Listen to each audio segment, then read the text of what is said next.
Hello বন্ধুরা, তোমরা সবাই কেমন আছো? আশা করছি ভালোই আছো। আমি প্রিয়াঙ্কা, আমার চ্যানেলে তোমাদের স্বাগত জানাচ্ছি। আজকে সকাল থেকে ব্লগটা স্টার্ট করলাম। মানু আজকে অনেক সকালবেলা ঘুম থেকে উঠে পড়েছে। ঘুম থেকে উঠে ওর বাবার সঙ্গে গেছে মর্নিং ওয়াক করতে।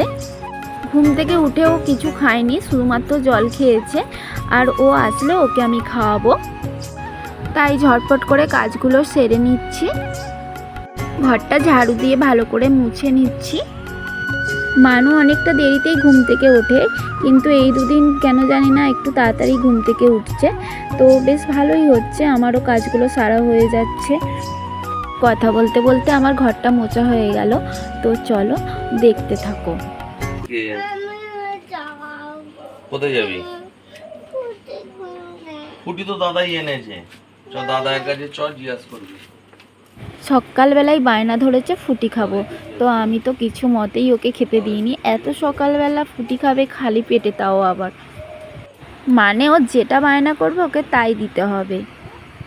আমি ওকে ফুটি দিইনি বলে ওর বাবার সঙ্গে আবার বাইকে করে গিয়ে ঘুরে আসলো। ওদিকের কাজ হয়ে গেছে, আমি বাসনগুলো এবারে ধুয়ে নিচ্ছি। রাত্রিবেলাতেও এক একদিন বাসন ধুয়ে রাখি, তার জন্য সকালবেলা কম বাসনই পড়ে। এক একদিন আবার অনেকটা রাত্রি হয়ে গেলে আর আসতে ভালো লাগে না। বাসনগুলো ধোয়া হয়ে গেলে মানুকে খাইয়ে তারপর আমি স্নান করতে যাব। আজকে যেহেতু বৃহস্পতিবার, তাই পুজো করতে একটু দেরি হবে। আমি বাসনগুলো ধুয়ে নিই, তো চলো তোমরা দেখতে থাকো।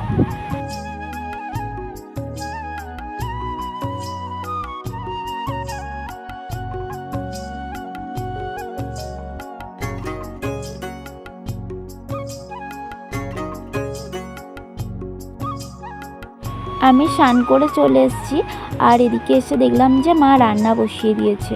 তো এই দেখো আনাজ কুটে নিয়েছে মা, আর এদিকে যে রান্না করছে।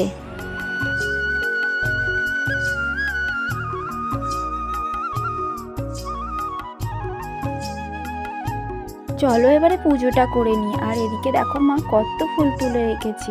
আর এই হলুদ ফুলটা কী ফুল আমি জানি না, তোমরা যদি জেনে থাকো অবশ্যই কমেন্ট করে জানিও।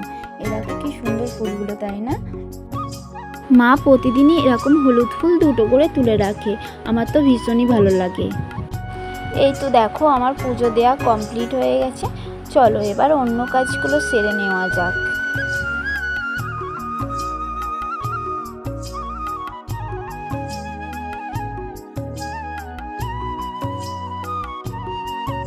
মাছগুলো অনেকক্ষণ আগেই আনা হয়েছিল, পুজো দেবো বলে মাছগুলো বাছা হয়নি, তাই এখন আমি মাছগুলো বেছে নিচ্ছি। আর ওদিকে মানু দুষ্টামি করছে আর জল ঘাঁটছে, তাই আমাকে কাকিমা ডাকছিল, কিন্তু আমি মাছ আসছিল বলে যেতে পারিনি। আর এদিকে আমাদের রান্না হয়ে গিয়েছিল, সর্ষে বাটা হয়েছিল, আর এদিকে একটা চচ্চড়ি হয়েছিল। আর এদিকে দেখো শুধু ঢেঁড়সে একটা তরকারি হয়েছিল, আর এদিকে দেখো মাছ ভাজা আছে। আর এদিকে দেখো মানু পিটু দাদাইকে দেখে বায়না করছিল, তার জন্য ওকে একটু ঘুরিয়ে নিয়ে আসলো। তো চলো ব্লগটা আজকের মতো এখানেই শেষ করছি। ভালো লাগলে একটা লাইক করে দিও আর সাবস্ক্রাইব করে পাশে থেকো।